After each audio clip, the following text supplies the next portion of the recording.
Hey, we're here in Franklin Square at the studio at American Homes for the Work Hard, Play Hard, and Give Back, a real estate podcast.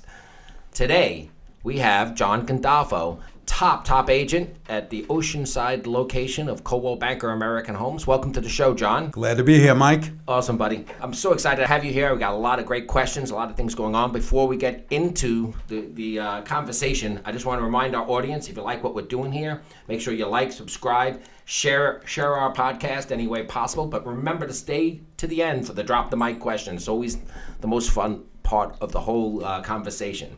So, John, let me share with the audience a little bit of your background. Besides being in the industry for 25 plus years, so obviously you're very experienced. One of the top 10 agents in the entire company. You're a team leader for the Gandolfo team, along with your wife and son Nick, which we'll talk a little bit about.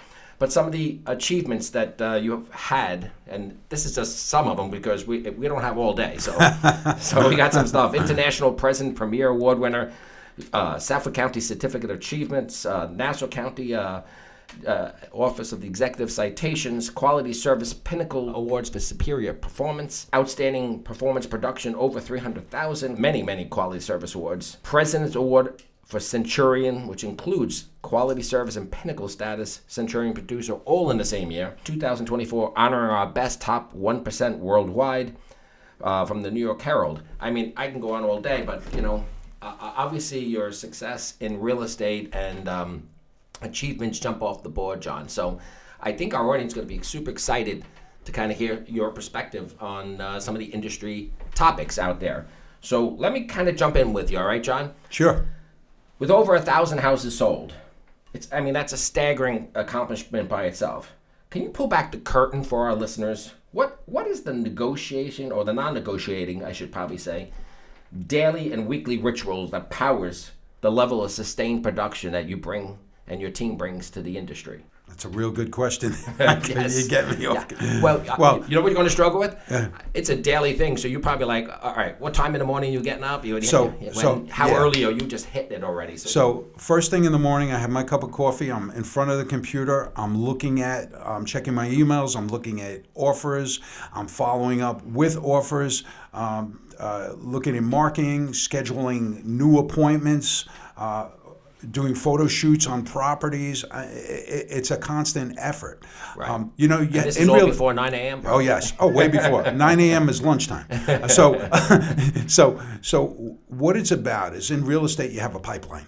Yes. So the pipeline starts with your leads, right, which you convert into appointments, right, which you convert into listings, which you convert into contracts, which you convert into closings. Right. So it's keeping a steady stream. Which you convert into lifelong referrals. Well, lifelong referrals, yeah, and relationships. Yes. Because, listen, it's not all about the numbers. Right. Relationships are at the heart of what we do. Absolutely. So people that we've sold houses to, people that we've sold their houses, they become our extended family. Right. Especially with social media today.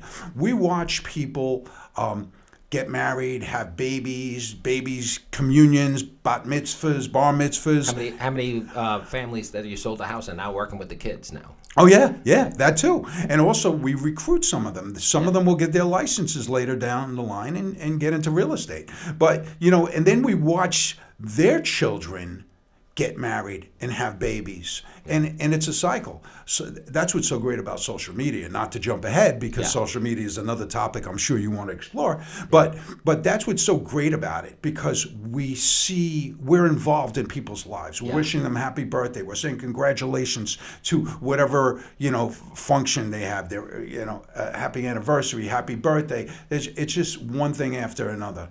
Yeah, it's interesting. So to kind of come back to the focus of the question, it's like, it's a daily and weekly rituals. What jumps out from my vantage point, not just, 5 feet across the table, but with our, having had a relationship over 20 years with you and having seen how you approach the business.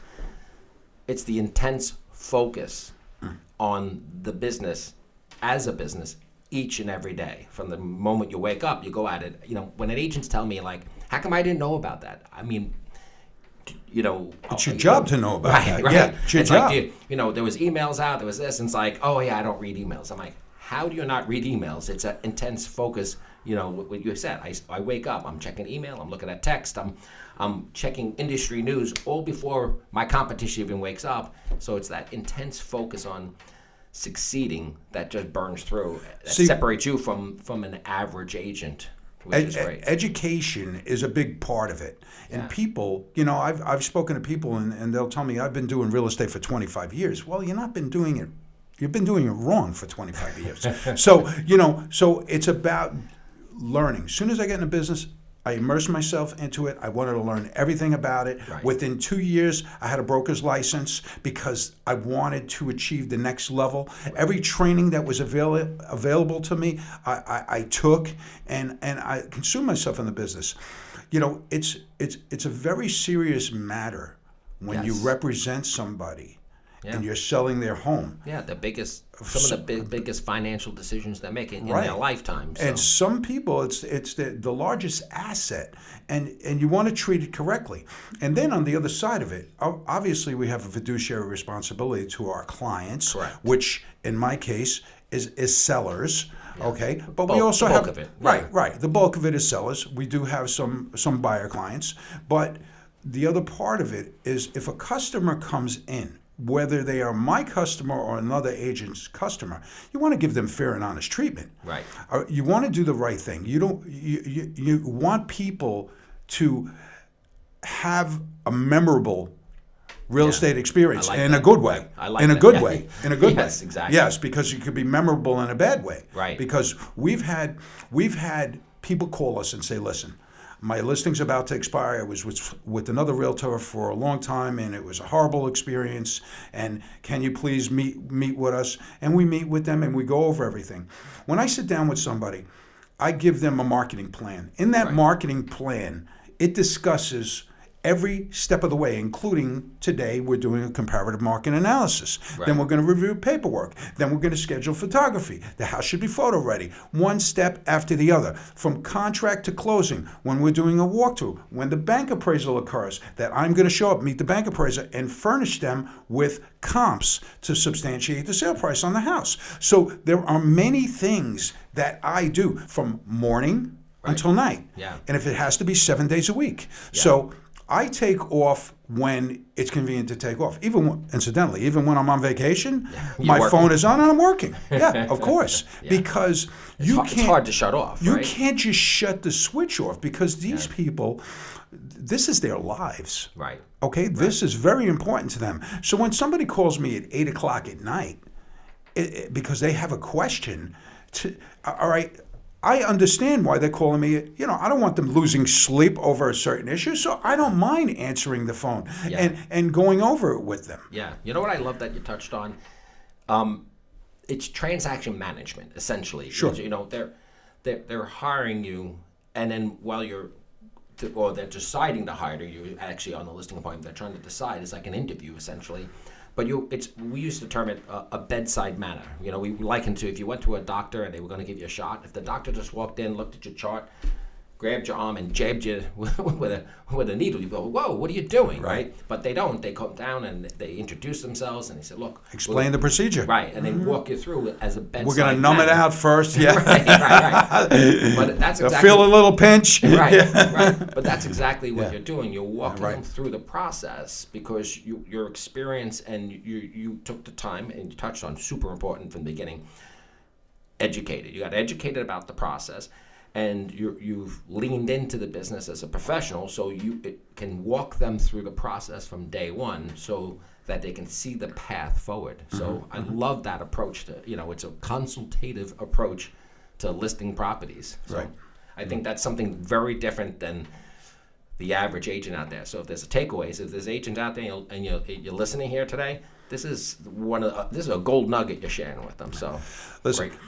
The people that we represent become our extended family. Yeah. And that's what it comes down to. So you treat everyone equally. It doesn't matter if their listing is $10 million or $400,000. Right. They still get the same treatment. They still have they're a human being. Right. And they have needs. And their needs need to be met by us. Correct. Their real estate needs need to be met by us. Yes. So now something else you touched on earlier, which was interesting. So I'm curious your take. as a veteran in the business, you talked about how much education involved or immersed yourself in, especially in the beginning, because I think people take what was a 45-hour course is now 77 hours of New York State licensing class, and it's good background information, but it doesn't teach you the most important things about real estate, successful real estate, which is the business side of it. The marketing side, experience that you're gonna get in the field. Yes. But one of the great things about our company is this: we have always had training. Yeah. So now our training used to be at various office locations because we have so many offices. Right. So ever since COVID, everything changed. Yeah. So now all our training is online, which is fabulous. Yes. I don't care if you're a new agent or a seasoned vet. Yeah. Sitting in on one of those trainings and reviewing one of those trainings, Yes. it's definitely good for the soul. Absolutely. It's one of the reasons why there's literally no cost to any of our in-house training, because I don't want there to be barriers for agents to improve themselves, improve their skill sets. If you hang your license with Coldwell Banker American Homes, Yeah. there's no excuse not to know something. Yes. Okay, because it's all there. It's all there, 100%. and it's all online, and you could go and you can view it, listen to it over and over again as many times as you like. You don't even have to put pants on. You No. just got to show up. That's Just right. wear a shirt. That's it. I don't have pants on. I was supposed to wear pants today? So one of the other things I wanted to lean into, because as an experienced, again, seasoned agent, it's kind of interesting to look back and say, in the beginning, I was thirsting for knowledge because I'm learning a new industry, and now we find out in hindsight how much more depth there is to the industry than what we expected, because someone saw HGTV and said, this looks like a good thing to do. But it's actually relearning. So how much has the industry changed since you first got your license? I mean, look at the last 2 years, right? So when we first started, Yeah. it was zone books. Yeah. It was zone books. At that time, if you needed to look up an address, you had a Hagstrom map. We didn't have cell phones. Right. We didn't have what we have today. Yeah. So in the beginning, we started out with zone books. Yeah. Then So after that's zone really, book, for our audience, by the way, I didn't mean to interrupt, but who's not necessarily licensed out there, when we interact with the multiple listing service, which is the collective property listings of every broker in the system. So it's how we access that. So Right. I didn't mean to cut you off. So- I just want to give clarification. So in the beginning, we had zone books. Zone books essentially had a list of all the different listings in there. And basically, there was one photograph of the listing, and that's all you had to go by. in black and white. In black and white, right. Right. So then from there, we went to computers. And in the beginning, computers were green screens. So they didn't have the photos or the videos that we have today. I mean, today, we have cell phones. Everything's accessible. You could look at houses. You could look at videos. You could shoot houses, shoot videos with your cell phones if you want, although we always employ professional photography because we want to provide the best product for our clients and customers. Yes. No, that's tremendous. So one of the things we've noticed over the years, again, being so close to your business and seeing how it's developed, your client reviews, clients consistently mention your negotiating skills and your ability to problem solve, even the toughest deals. So when a transaction hits a major roadblock, what is the Gandolfo playbook for keeping the deal alive?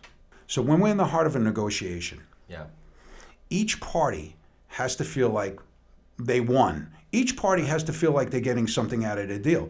So it's about finding that common denominator. Obviously, we have a fiduciary responsibility to our client, and we're going to meet that fiduciary responsibility regardless. Right. To me, it's always been it's a challenge. Yeah. I've always been very competitive.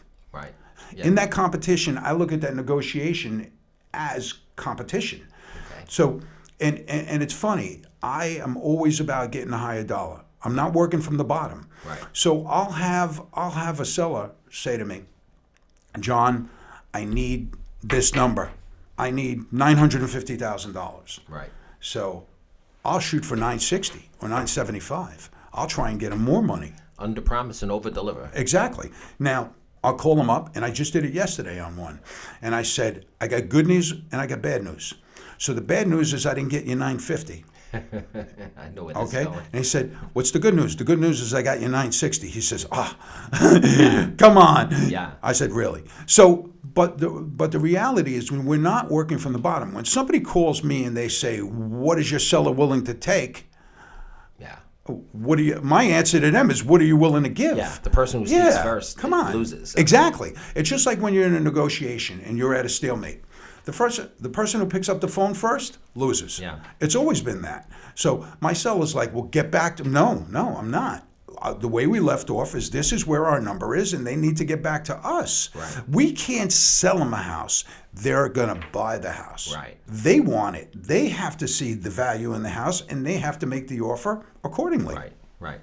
We sell a lot of waterfront homes. Yes. So somebody is looking at a waterfront home, and they don't want to come up to a certain number. Now, inventory is very low today. So what happens? Yeah. So you say, okay, you don't want to come up to this. You don't want to come up to this number. That's fine. Maybe this home is not for you. Maybe you want to buy. Oh, wait, that's right. There are none. Right. Okay. So supply and demand. Supply and demand.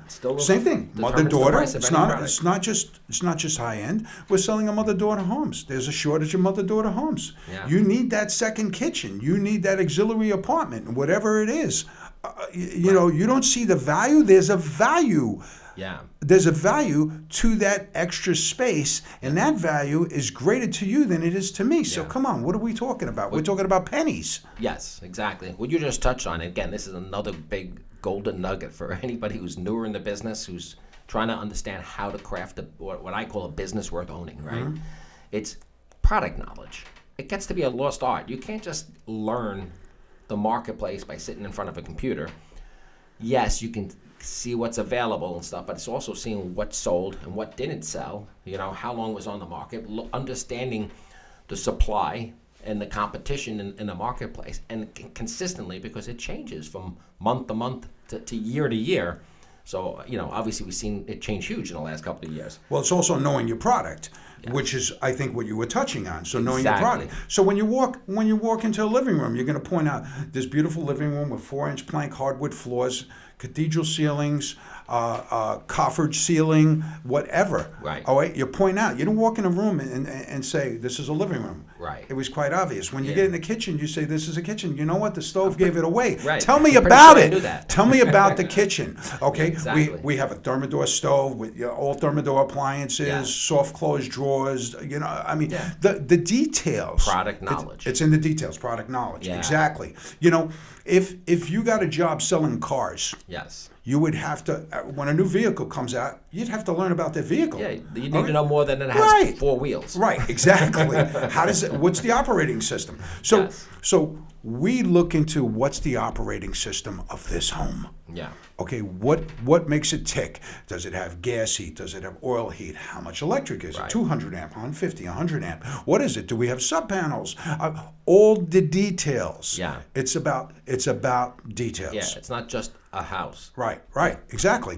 You know, I mean, especially when you're selling houses at prices that we're selling today. Yeah. An entry-level house is $700,000. Yeah. So very at that particular, very entry. Yeah. So at that particular point, all right, you have to sell the benefits of the house. Yes. What are the benefits of owning this home as opposed to another home? And the more benefits you sell, the more money you get your clients, the more happier both sides on the transaction are going to be. Exactly. So what I really like, and I think the takeaway really here, it's easy to know that it's a house, or that it's a 4-bedroom house, or that it's a high ranch, but do the agents go the extra yard to understand that higher level of the features, the benefits, you know? Well, on my team, I know Barbara, and my partner Barbara, my wife, our philosophy is we don't get the extra yard, we go the extra mile. Right. Okay, so we're going the distance for you, and that's the bottom line. And we are yin and yang. Yeah. So where I am high velocity,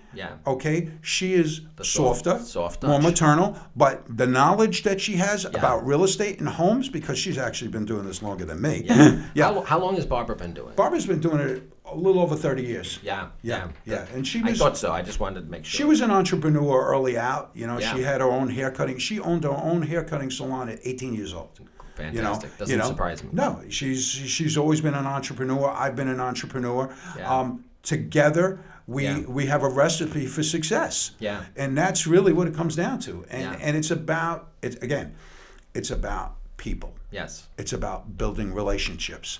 All right? Listen, the universe is one big circle. Yeah. The more good you put into that universe, Yeah. the more good that's going to come back to you. Yeah. So if you do what you're supposed to do, maintain honesty, integrity, professionalism, and care about people, Right. because again, what's Yeah. the old saying? People don't care what you know until they know that you care. 100%. All right, yes. so Love that that's one. what it comes down to. So when you give this kind of service to people, when you care, they feel it. Yes. Okay? Yes. They're not just a number. Yeah. It's not about numbers. Yeah. Okay? It's about people. Yeah, very much so. Yeah. Now, you touched on a little bit with Barbara and the team. So on the Gandolfo team, for our audience, why don't you share a little? What is the dynamic of that? So there's you and there's Barbara and there's yin and yang, and who else? Is it Nick as well now? So Nick is raising a family, coaching football, and he Yeah. does real estate also. So Nick is very active. He's there doing open houses. He's there when we need him. Yeah.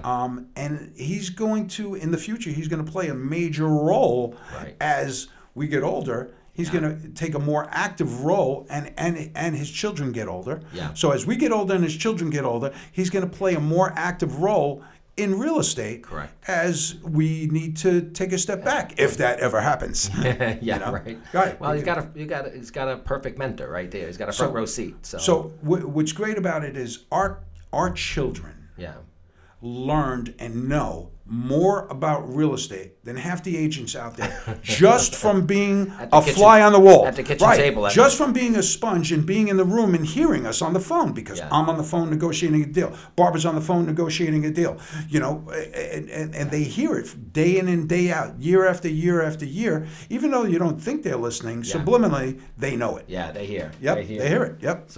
So when you touched on the yin and yang between you and Barbara, so what does that look like? Task management. Do you kind of take on specific tasks and she takes on specific tasks? Is there- Yes. Yes. So and how do you approach that breaking up of responsibility? Is that based on skill set? Like everyone has natural strengths and weaknesses. And, It's knowing your strengths and weaknesses. That's exactly what it is. It's Yeah. knowing what your strong points are. Yeah. If I get somebody that really needs a lot of hand holding, Yeah. Barbara's the one. Barbara's the Oh, nurturer. right, she is, because I'm negotiating deals, and there's sometimes during the day that I'm so busy going from one task to another where I don't have that time. Where she does have the time. Right, It's also her knowing. You know, she was on the phone with somebody the other day, and they're presenting an offer, and there's a co-op board that's involved. Right. And the people that want to buy they're retired. Yeah. They have something that they didn't sell yet. So now, and the loan officer's not getting back to her, giving information. So right then, Barbara says, red flag. If they have all these outstanding obligations, how are they going to pay Yeah. their maintenance? What's left? Yeah. Right. What's going to, and it's knowing these things. She's very sharp, and she's on top of it. Yes, she is. Yeah, and she can handle it. Listen, I have no problem, handing the reins to her. Yeah. She's definitely on top of it, 150%. Yeah. Yep. Great. That's great. Now, you touched on something before I think we want to get back into because it's such a niche field, but you touched on the waterfront. Obviously, Oceanside has, a substantial waterfront community. It's in the name. Yes, it is. Oceanside. It is, Ocean. it is. Yeah.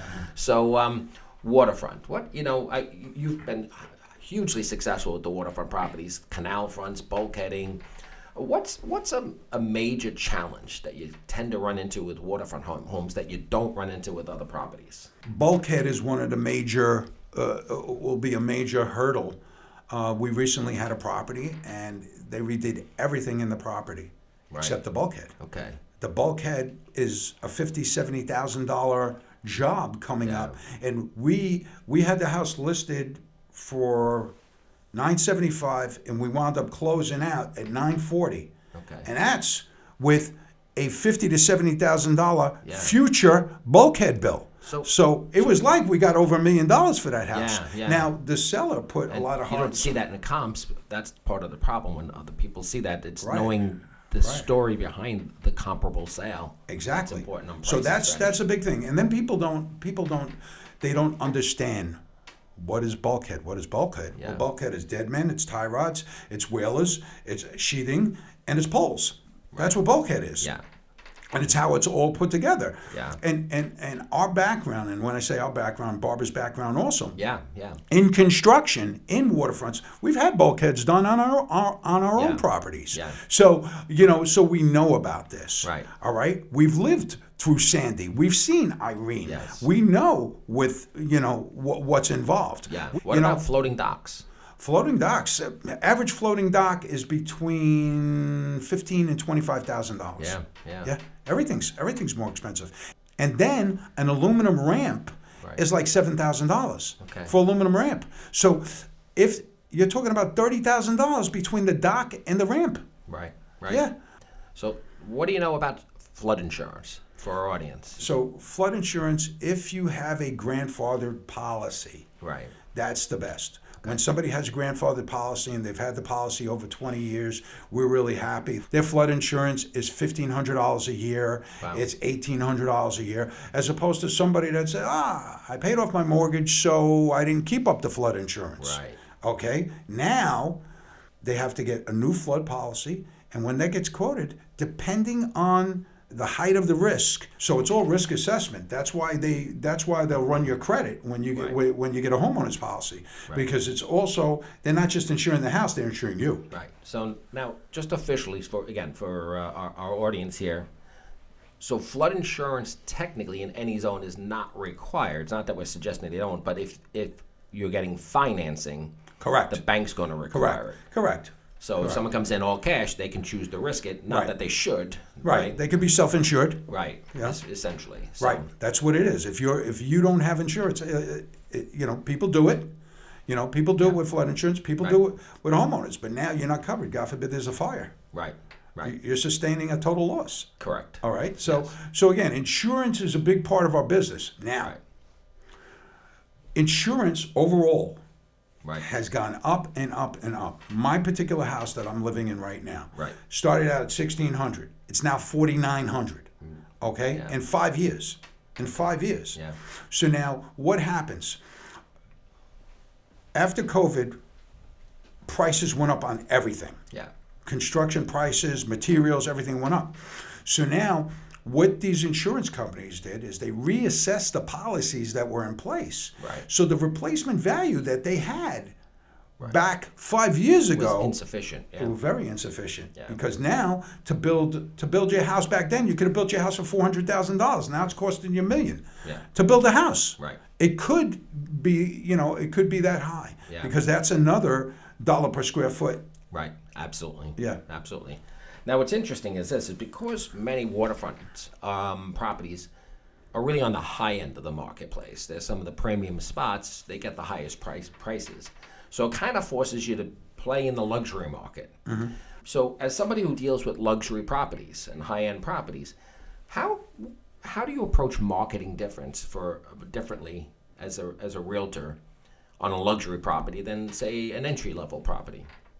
All my luxury properties get professional photography, professional video, floor plans. Sometimes we do 3D floor plans. Yeah. We give all the details. We give details about the homes, the communities, et cetera, et cetera. But again, like I mentioned before, what I do is I set a standard for my luxury homes. Yeah.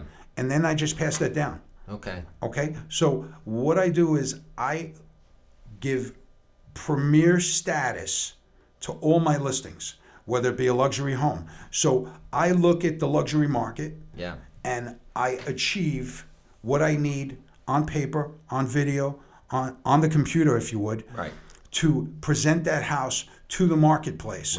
And then it just trickles down. Because your house is millions of dollars and somebody else's house is only $400,000 or $500,000, if you could even find that today. All right. Or let's go with an entry level seven. Okay, $700,000. I'm going to give that $700,000 premier. Yeah. Okay. So come back and describe that, because it's about treating people equally. Correct. And I like that. I like that. So come back to the difference of premier photography, because I see your listings and the quality of the pictures definitely jump out off the page. You also do a lot of the nighttime shots with the lights on and The what twilight have you. photography. Twilight, yes. Twilight So- photography and twilight video. Yeah, and it really gives a different image and feel. It really feels high end on every property. So talk about or expand upon when you say premier photography. What does that mean for a homeowner? Well, let's start at the beginning. Yeah. So when I first started doing this, when I first started in real estate, Yeah. I couldn't afford to have professional photography. Right. So I went out and I bought the camera and I learned about the camera. Then I shot video and I learned about video. Then I got a drone and I learned about that. There's been instances where I've even done collaborations once in a while. I come out of hiding and I'll shoot something. Do you actually schedule your photography based on the sun, so to speak? If I know a house is facing a certain way, you already know ahead of time. So no matter what the property is. Right. So now I have to look at, when I plan photography, I look at the weather, I look at the calendar, I look at sundown, sunrise. Now, if I'm shooting a waterfront property, I also got to look at tides. Okay. I got to see when's high tide, when's low tide. Right. So I have all these different factors that I have to put into it. Then I have to coordinate with my photographer, whether he's busy or he's available. Right. So this is all part of my on top of the negotiating and everything else that we do. Yeah. And then when we come to shoot a house, Right. we're not one of these realtors that come in and out in 20 minutes. Right. We're at the house for 2.5 hours. Right. So I tell my clients, listen, when we're coming on Thursday at 6 p.m. or whatever the time is, and sometimes I got to go there twice. I got to go there, shoot my shots in the middle of the day because I want the sun to be centered over the house. Then I got to shoot my twilight photography later in the day. So I got to look at when sundown is. I got to get there 15 minutes before sundown, and then we shoot from 15 minutes before sundown till about an hour and a half after sundown to complete until it's completely dark. Right. And we shoot a range of photos, and then in the editing room we'll look at all those photos, and when I say we, I'm talking about my team, my photography team. They'll look at all those photos and they'll pick the best ones, and that's very important to get that high quality photos that we have that you see. That's what we do. And those pictures feed to third party portals. Right. So it's not. It's like showing up for an interview with ripped jeans. Yeah. Okay. You know what I'm saying? Yeah. What you put on the internet, what you put out there, is basically you represent. Correct. Okay. So it showing that house in its best light. I give you guys great credit because there's a tremendous difference between a professional shoot, an agent that cares, and one who's just getting by. So there's a clear difference. So again, any agent paying attention and wants to raise the game, follow the example of a top agent. Listen, I'm always here. Yeah. We recruit people from our team. When somebody comes to me and they're interested in getting on my team, they'll say to me, well, what are you going to do for us? Right. It's like that whole mindset. It baffles me. Yeah, it because really should be the other way. Like, are you really willing to raise your game to meet our standards as opposed to the other way around? When I got into the business, there was not like, what are you going to do for me? Right. It was like, what can I do for you? Right. What was I bringing to the table? Right. You're hiring me. So if you're hiring somebody, it's what they're bringing to the table. Correct. They come with a resume. Right. I'm evaluating their resume. They're not looking at mine because mine obviously you see on my shelves with all the trophies and awards. But they talk about your online resume, everything you post online, including pictures for your listings and how you write up the ad tracks and remarks, represents you. So every agent should look at every single thing they post is they're part of their online resume, and your online resume speaks for itself. So again, they shouldn't be asking you that. You should be asking them, or they should need to be asking themselves, what do I bring to the table? Right. Even if it's just a sincere desire to learn and grow, I can work with that. Right. If someone's looking for an easy paycheck, who needs someone who's looking for the easy way out? See, and that's another thing about the team. As far as the team goes, the team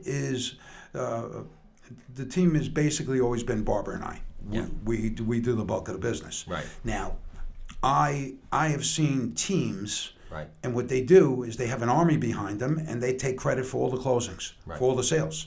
So their numbers are through the roof. Yeah, Right. because they got 15 people working under them, and it's 15 people's amount of business. I take credit for what I do, Right. and everything that we bring in, Barbara and I, we Right. split the credit down the middle. Right. Okay, so she gets her credit, I get our credit. If Nick produces something, he gets his credit. Correct. If Bob does something, he gets his credit. We're not taking anybody else's credit. Right. What we do is what we do. Right. So these numbers are not because we have an army behind us. Right. All right, it's what we do. And again, like I said before, it's not all about the numbers. It's about the relationships you build. Right. It's about the lives that you enhance. Right. Okay? Impact, yeah. Well, right. When I walk into a house and I see another door jamb that has their children's heights that they, that hits close to home. Yeah. They raise their kids in this house. Correct. So now we don't want to just get them top dollar. Yeah. We want to get them somebody that appreciates the home. Yes. We want to get something. We want to have somebody that they're passing the torch. Right. I raised my kids here. Now you're going to raise your kids here, and that's what it's all about. Well, it's part of humanizing. Right. It's a human. It's not just, even though it's contact just brick and mortar and post and beam. Yeah. It's not just brick and mortar and post and beam. Yeah. There is a lot of emotions. There's a lot of emotions that go into it, and us understanding our clients and customers' emotions are a big part of it. Yes. So we have to be therapists on top of negotiating and marketing experts and all this other stuff. Yeah. It's like there's a lot that goes into it. So it's having the perfect recipe. Yes. The perfect recipe, Yeah. all the right components in the right equal parts, Right. okay, to make this perfect recipe for success. Yes. Great tidbits, and again, tremendous golden nuggets in here for anyone who's thinking about taking their real estate career to the next level. I hope you guys are paying attention. I hope you're subscribing and following and sharing this podcast. So, John, we're at the point of the show where we want to kind of pivot a little bit because we're talking about the work hard. And again, your work ethic is really unparalleled. But we also want to get a little bit into the play hard, which is our way of saying, what's the human side of John and Barbara? What does that look like? So with the pace that you guys run at, what does play hard truly look like for John and Barbara Gandolfo? So play hard usually involves going to Florida, going on vacations. We do our... A lot of travel? Yeah, we travel. We have a place in Florida, Boca Raton. Yeah. We love to go there. That's one of our happy places. Yeah. We'll go to the islands. We'll go to Barbados. We'll do that. We do some with friends, some with family. We have our family trips that we plan every year. So we have a winter recess and a spring break that we do with family. Then we have a January that we do with friends. Yeah. And then we'll invite people to our home in Boca Raton. And then sometimes we'll do stuff by ourselves. Yeah, exactly. So, yeah. Now, you touched earlier on, grandkids. Yeah. So what is... That's our heart. There you go. So Yeah. share what is, being a grandfather, what does that mean to you? Listen, once you have grandchildren, you realize that this is what you've been waiting for. That Right. nothing else is as important as your grandkids. Yeah. So my granddaughters or my grandson, if they'll ask their parents for something, and if they don't get the answer they want, they come to me because they know it's going to be yes. Yeah, there you go. Yeah. There you go. Yeah. What's your favorite thing to do with your grandkids? We have different levels. Right. So my grandson Roman. Yeah, I see the football pictures. Yeah, Right? it's very funny because when Nick was playing football Yeah. in school, I used to go there back in the day, and this was before cell phones. So I had a camcorder, and I'd be there filming his games. Yeah. Now, on the same field that Nick played, and I filmed his games, I'm shooting Roman. Vertical or horizontal? Both. I got to do both. Because some is for posting and some is for, right. Yeah. So I got to do both. So now, Viviana, she's a dancer. She loves to dance. So that's her thing. She's in various competitions in that. So that's my favorite thing with her. Yeah. So Madeline and Michaela, the twins. Yeah. So with them, we do animals. You know what animals is? No. So we go on the computer, and if you go to Paint 3D, Okay. there is, you click on a little link there and you can put animals. So we'll put the animals in, and then we'll put a birthday cake, and we'll say, okay, we're having an animal birthday party, and then they get to color on the page this all different colors. It's hard for me to picture you sitting still long enough, but I guess a granddaughter could make you do that. Yes, right? they can. Yes, they can. And then afterwards, we print it, and they wait for the papers to come out, and then they give them out to, so stuff like that. And then they do the pop-pop bridge where they climb across my legs over the table. Yeah. But each one of them has their own thing. And now we have Audrina, Yeah. who's a year and a half. Okay. And we're actually going to have baby Matthew Munza, who's going to be coming in October. Nice. So, so we're going to we have 5 now, and we're going to have 6. Yeah. So it's 4 girls Yeah. and 2 boys it Yeah. will be. That's fantastic. Yeah. You can see, I'm sure our audience, if they're not watching or listening to the Audible, they're watching. You can see the glow on your face completely change once you start talking about the grandkids. Yeah, That's fantastic. They're the best. Yeah. They're the best. Love it. So, John, if you had to pick one book, podcast, or movie that has influenced your perspective on life or business, what is it and why? So I guess the heart comes from It's a Wonderful Life. Right. And then Wall Street, The Wolf of Wall Street, Yeah. and Wall Street. There were 2. One was with Michael Douglas, and one was with right. Leonardo DiCaprio. So there were actually 2 from the business side of it, without ruining people and hurting them. Right, But again, so if you take the 3 of them put together, okay, and you take the heart and soul from A Wonderful Life and employ that in your business with your, sharp your drive. business skills, your drive, right? Yeah. You put that all together, then you have a good. Comes down to recipes. Yes, there you go. Yeah. In the right proportioned amounts. Right. So let's talk a little bit about giving back. So, there's a strong culture of community service and giving back and charity in American homes. Your clients often say that you treat them like family. For you, does that philosophy of service extend beyond the transaction? How does that relate to giving back aspect at American Homes? When I first came to American Homes, we were Century 21. That's Yes. before we signed a new franchise agreement with Coldwell Banker. Correct. Originally, we were Easter Seals and St. Jude's, and then I think you and Tom wanted to play a more comprehensive role in which direction money went to, as opposed to just giving it. So you started your own foundation, which was genius.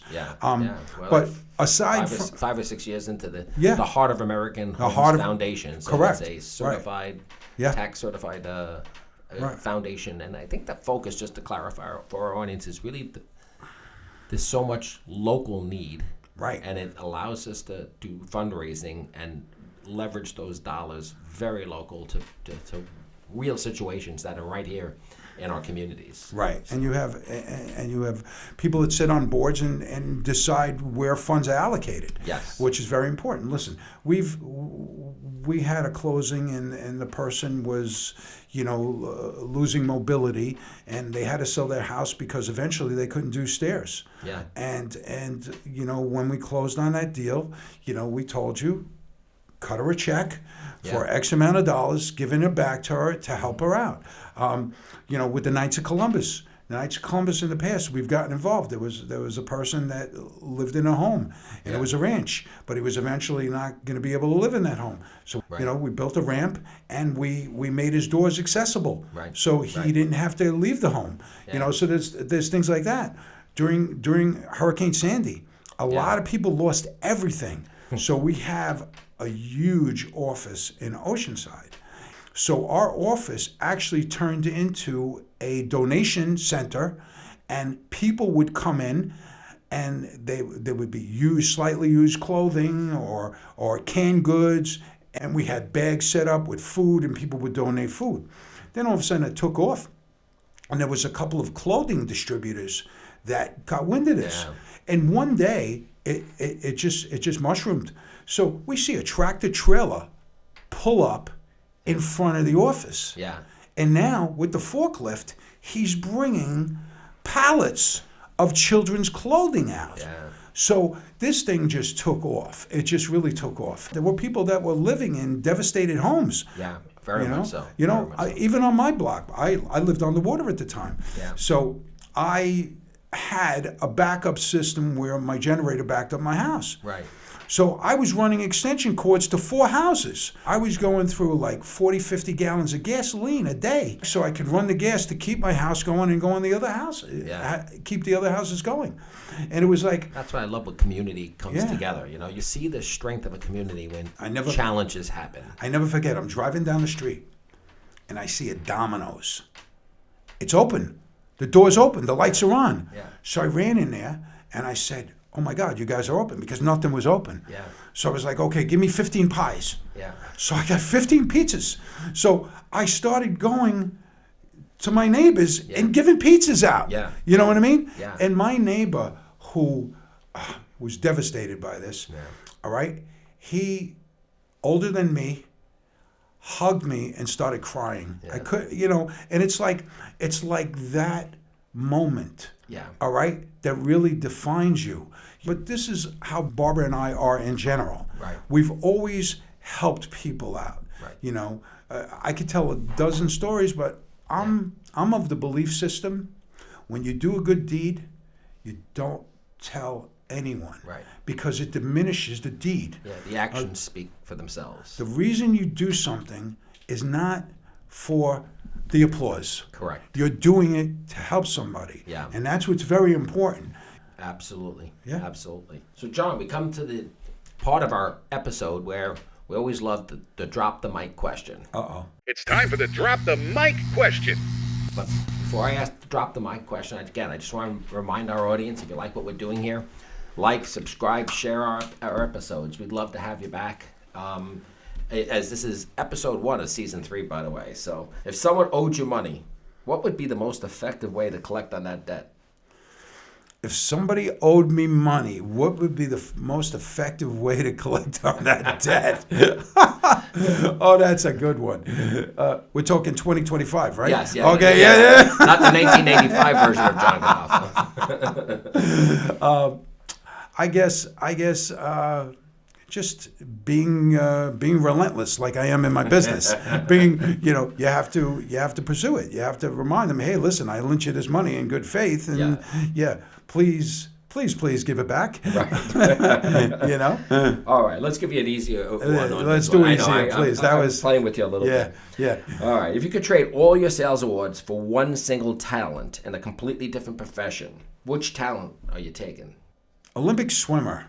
Really? How's that? All right. that? That fits in with the whole waterfront thing. And, Yeah. That's awesome. All right. We would just like to have fun with that question. Okay. So, John, it's been a pleasure hanging out with you here and, sharing your success. I think our audience is going to get a lot of benefit out of listening to this podcast, and that's really what we want. We like to share our industry insights and our experience, and certainly you bring a lot to the table there. So thank you so much for being part of our podcast. And Thank you. It was a pleasure being here. Yeah. Awesome. Okay. All right.